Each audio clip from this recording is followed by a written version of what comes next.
بسم اللہ الرحمن الرحیم۔ آج کی ویڈیو میں ہم ان دو چیزوں کے بارے میں جانیں گے کہ جس کی حفاظت پر رسول اللہ صلی اللہ علیہ وآلہ وسلم نے جنت الفردوس کا وعدہ کیا ہے۔ سہل بن سعد رضی اللہ عنہ سے روایت ہے کہ انہوں نے کہا کہ رسول اللہ صلی اللہ علیہ وآلہ وسلم نے فرمایا، جو شخص مجھے اس چیز کی ضمانت دے جو اس کے دونوں جبڑوں کے درمیان ہے اور جو کچھ اس کی دونوں ٹانگوں کے درمیان ہے تو میں اس کے لیے جنت کی ضمانت دیتا ہوں۔ رسول اللہ صلی اللہ علیہ وآلہ وسلم نے خاموش رہنے پر بہت زور دیا ہے۔ ارشاد ہے کہ خاموشی میں سلامتی ہے۔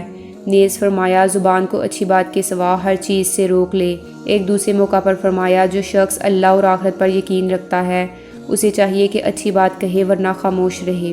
نیز فحش گوئی اور ایمان ساتھ ساتھ نہیں چل سکتے، جیسا کہ فرمایا، جو کوئی فحش گوئی سے کام لیتا ہے گویا وہ اللہ تعالیٰ پر ایمان نہیں رکھتا۔ اللہ پر ایمان لانے والے کی زبان سے گندی بات نہیں نکل سکتی۔ ایک اور احادیث میں ہے، زبان سے نیکی کی بات کہہ۔ انسان کا حسن کلام یہ ہے کہ وہ لا یعنی بات سے پرہیز کرے۔ سب سے زیادہ گناہ گار وہ ہے جس نے بےہودہ اور لا یعنی بات کی۔ زبان کی حفاظت انسان کی پردہ پوشی کرتی ہے، جیسے کہ احادیث میں ہے، جس نے زبان کو ضبط اور حفاظت میں رکھا اللہ نے اس کا پردہ رکھا۔ یعنی جب تک انسان اپنے منہ سے کوئی بات نہیں نکالتا اس کے نقائص اور خوبیوں پر پردہ رہتا ہے۔ حضور صلی اللہ علیہ وآلہ وسلم نے فرمایا، جو شخص زبان اور شرمگاہ کی حفاظت کی ضمانت دے میں اسے جنت کی ضمانت دیتا ہوں۔ اسی طرح زبان کا غلط استعمال جہنم کا باعث ہے۔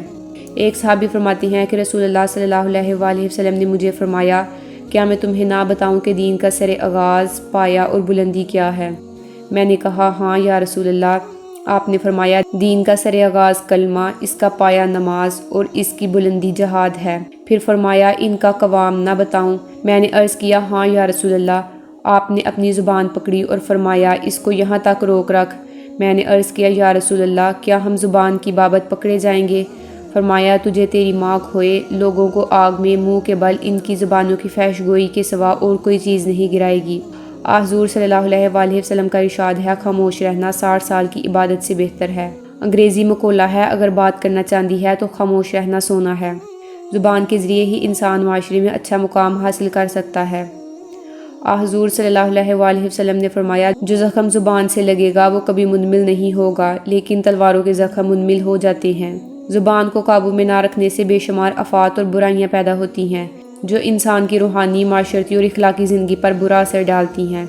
مثلاً خود ستائی، گھٹیا مذاق، لعنت و ملامت کرنا، جھوٹی گواہی دینا، غرور و تکبر کرنا، دوسروں کا تمسخر اڑانا، وعدہ شکنی کرنا ایسے اعمال ہیں جس سے معاشرے میں نا اتفاقی اور جھگڑے پیدا ہوتے ہیں، حتیٰ کہ خون ریزی کی نوبت آ جاتی ہے۔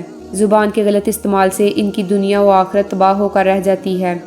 اس کے برعکس اگر انسان زبان کو یاد الہی میں مشغول رکھے تو یہ بہت سے انعامات کا مستحق ہو سکتا ہے۔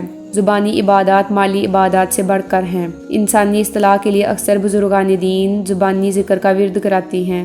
ان کے ذکر کا اثر دل تک پہنچتا ہے۔ جب وہ خدا کے ذکر سے منور ہو جاتا ہے تو پھر نیک عمل کرنا بھی آسان ہو جاتا ہے۔ ایک مسلمان کو گفتگو میں بڑی احتیاط رکھنی چاہیے، اسی لیے پہلے تولو پھر بولو کا اصول اپنانا چاہیے۔ مثلاً مسلمان کو گالی دینا، اسے کافر یا مشرک کہنا درست نہیں۔ آپ صلی اللہ علیہ وآلہ وسلم نے فرمایا، مسلمان کو گالی دینا فسق کی بات ہے اور آپس میں لڑائی جھگڑا کرنا کافرانہ فعل ہے۔ نیز فرمایا، جب ایک مسلمان دوسرے کو کافر کہتا ہے تو یہ کفر کا کلمہ ایک پر لوٹ آتا ہے، یعنی اگر وہ کافرانہ فعل کا مرتکب نہیں ہوا تو کہنے والے نے کافرانہ بات کہی۔ یہ زبان ہی ہے جو سب سے زیادہ دوزخ میں لے جانے والی ہے۔ ایک حدیث میں تو زبان اور ہاتھ کی حفاظت کو مسلمان کی شناخت کا معیار قرار دیا گیا ہے۔ ارشاد ہے، یعنی صحیح مسلمان وہ ہے جس کی زبان سے اور ہاتھ سے دوسرے مسلمان محفوظ ہیں۔ الغرض زبان کے بارے میں یہ ضمانت کہ اسے ناجائز طریقے سے استعمال نہیں کیا جائے گا یہ مفہوم رکھتا ہے کہ جھوٹ، چغلی، بہتان، الزام تراشی وغیرہ رذائل سے اجتناب کیا جائے گا۔ انسان کی دنیاوی اور اخروی دونوں زندگیوں میں اس کی ہلاکت کا باعث زبان ہی کی لغزش ہوتی ہے۔ اگر ان لغزشوں سے کسی طرح بچنے کی یقین دہانی کرائی جا سکے تو اس کے عوض جنت کے حصول کی یقین دہانی کرائی جا سکتی ہے۔ دونوں ٹانگوں کے درمیان شرمگاہ ہوتی ہے، اس کا ناجائز استعمال بدکاری ہے۔ اگر زبان کی لغزشوں سے اجتناب کے ساتھ ساتھ یہ یقین دہانی بھی کرائی جائے کہ بدکاری سے بھی ہمیشہ اجتناب کیا جائے گا تو جنت کا حصول یعنی اخروی زندگی کی کامیابی کی ضمانت دینا بالکل آسان ہے۔ عبداللہ بن مسعود رضی اللہ عنہ کی روایت ہے کہ آپ صلی اللہ علیہ وآلہ وسلم سے پوچھا گیا کہ سب سے بڑا گناہ کیا ہے؟ تو آپ نے فرمایا، جو اپنے ہمسائے کی بیوی سے زنا کرے، اور سورہ بنی اسرائیل میں اللہ تعالیٰ کا ارشاد ہے، اور زنا کے قریب بھی نہ بچو کیونکہ یہ بڑی بے حیائی کی بات ہے اور بہت بری راہ ہے۔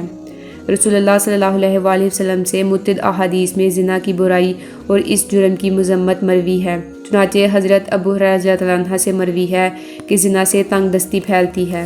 ایک دوسری جگہ حضرت ابو ہریرہ رضی اللہ عنہ ہی سے مروی ہے، جس وقت کوئی شخص زنا کرتا ہے اس کا ایمان اس کے دل سے نکل کر سائبان کی طرح اوپر کو اٹھ جاتا ہے اور توبہ کے بعد واپس آتا ہے۔ الغرض زنا انسانی معاشرے کا بدترین جرم ہے۔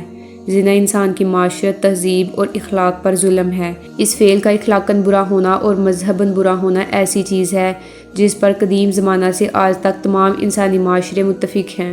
اسلام زنا کی روک تھام کے لیے سب سے پہلے آدمی کے نفس کی اصلاح کرتا ہے، اس کے اندر کی دنیا میں تعلیم و تلقین سے تبدیلیاں لاتا ہے، اس کے نفس میں خوف ابارتا ہے اور قانون الہی کی گرفت کا جذبہ پروان چڑھاتا ہے۔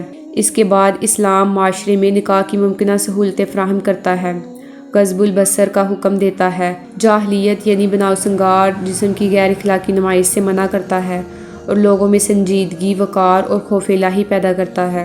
ان تمام عوامل کا سدباب کر دیتا ہے جو زنا کی جانب لے جانے والے ہیں۔ ان تدابیر کے بعد بھی اگر اسلامی معاشرے میں زنا سرزد ہو جائے تو اسلام اس کی سخت سزائیں متعین کرتا ہے، جو شادی شدہ کے لیے رجم اور کوارے کے لیے 100 کوڑے ہے۔ الغرض معاشرے میں فساد کی جڑیں غلط بیانی اور بدکاری ہیں، بلکہ غلط بیانی ہی بدکاری کا موجب بھی بنتی ہے۔ غلط بیانی دوسروں کے حقوق سلب کرنے کے لیے کی جاتی ہے اور دوسروں کے حقوق سلب کرنے کی ایک صورت بدکاری بھی ہے۔ اگر معاشرے میں لوگوں کے حقوق کا تحفظ مہیا کیا جا سکے تو دنیا میں جنت کا نقشہ پیدا ہو جاتا ہے اور آخرت میں جنت کا حصول بھی یقینی ہو جاتا ہے۔ یہی تک تھی ہماری آج کی ویڈیو۔ اپنا اور اپنے ساتھ کے لوگوں کا خیال رکھیں۔ شکریہ۔ اللہ حافظ۔